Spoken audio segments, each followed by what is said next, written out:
ये फॉर्म में इस तरह की मैनेज की जा रही है चीजें और हम उसको अनअपोज कहते हैं। अनअपोज तो वो होता है जिसमें कोई उसके विरोध में कोई फॉर्म ही ना डाले, उसको मैं अनअपोज बोलती हूँ। फॉर्म डालना और टेक्निकली रूप से हमें दबाव बना के रिजेक्ट करवाने को हम अनअपोज नहीं कहते। कौन सा साथी उनका ऐसा है जो इतना एक्सट्रीमली काम कर रहा है जो अनअपोज, सारी चीजें मैनेज हो रही है, मैनेज को मैं जो कभी लीडरशिप में ही नहीं रहे वो आज अनअपोज लीडर बन रहे हैं। सोचिए, पहले आप काम तो करिए फिर अनअपोज आइएगा। नया आदमी अनअपोज आता है और हम कहते हैं कि अनअपोज आ रहा है। अनअपोज कैसे आ सकता है नया व्यक्ति, चाहे रायपुर मॉड्यूल की बात हो, कैसे आ सकता है? नहीं आ सकता। पहले आप लीडरशिप में आइए, आप काम कीजिए, आपको जनता जनार्दन समर्थन देगी, फिर आप अनअपोज आएंगे। ये अनअपोज की ये जो इस तरह की भावनाओं के साथ खिलवाड़ की जा रही है, लगातार भ्रम फैलाया जा रहा है। उनके मैनिफेस्टो को आप देखिए, हम वार्षिक आम सभा का आयोजन करेंगे। हमने उनसे पूछा तुमने बायलास पढ़े? तुमने बायलास पढ़े? 3 साल में एक बार होता है। बोले नहीं हमने नहीं पढ़े। हमने कहा तो तुम जिस संगठन में काम करने आ रहे हो वहां के इंस्ट्रक्शन पता। अगर बैंक में कोई भर्ती होता है तो पहले दिन SBI OSR पे साइन कराया जाता है।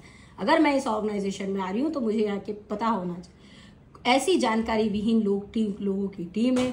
हुड़दंग करना अलग चीज है और मजबूत लोगों को लेके आना, अपनी बात रिप्रेजेंट करना अलग चीज है। दोनों में है। ठीक है, आपके पास टीम हो सकती है। उनसे मेरा सिर्फ महासचिव महोदय से उनका एक छोटा सा एग्जाम्पल दूंगी, आप उससे समझ जाएंगे।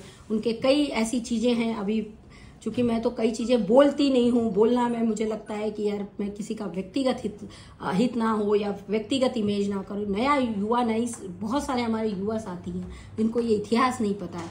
2007 से 2012 का उनका इतिहास पूछिएगा। मैं तो उनके कई पदाधिकारियों से कहती हूँ कि तुम्हें इनकी पूरी हिस्ट्री पता है कि नहीं पता है। तुम ईमानदारी से बता दो कि तुम्हें इनका जीरो से लेके अगर अर्श से लेके फर्श तक का समय पता हो, और अगर तुम इनके साथ जुड़ो तो फिर मैं मानूं। तो कहते नहीं मालूम मैडम। तो मैंने कहा पता करिए आप। अगर वो कहते हैं कि हमने चार्जशीट ली और हम डिमोट हुए, तो हम आपको बताते हैं उस वक्त प्रदीप चौधरी सर का समय था और सारे एंटायर प्रेसिडेंट और GS जितने भी थे सारे सर्कल के लोगों को डिमोट हुआ।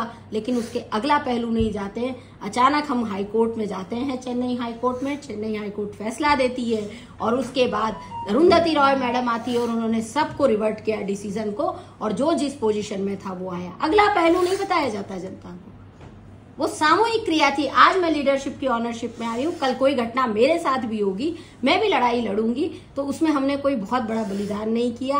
रायपुर मॉड्यूल की एक घटना के साथ मैं अपनी बात रखूंगी कि रायपुर मॉड्यूल में एक पी रिव्यू चल रही होती है, रात को 10 बजे जाते हैं। 2 महिला अधिकारी उसमें प्रेगनेंसी के टाइम पे अटेंड कर रही होती है। उनने वहां के DGS को एक मैसेज किया, रात को 2011 की घटना है, और वो अचानक आते हैं, उन्होंने कैबिन की लाइट बंद की और हो हल्ला हो जाता है। और LHO तक, जैसा हमारे यहाँ से बयार चलती है, LHO में हल्ला होता है और बुलाया जाता है। CDO उस वक्त गीता मैडम थी, और अचानक से इनको एक्सप्लेनेशन कॉल जैसा होता है हुआ, क्योंकि लेकिन अचानक इनका कहना होता है कि नहीं तुम मैनेजमेंट से माफी मांगो।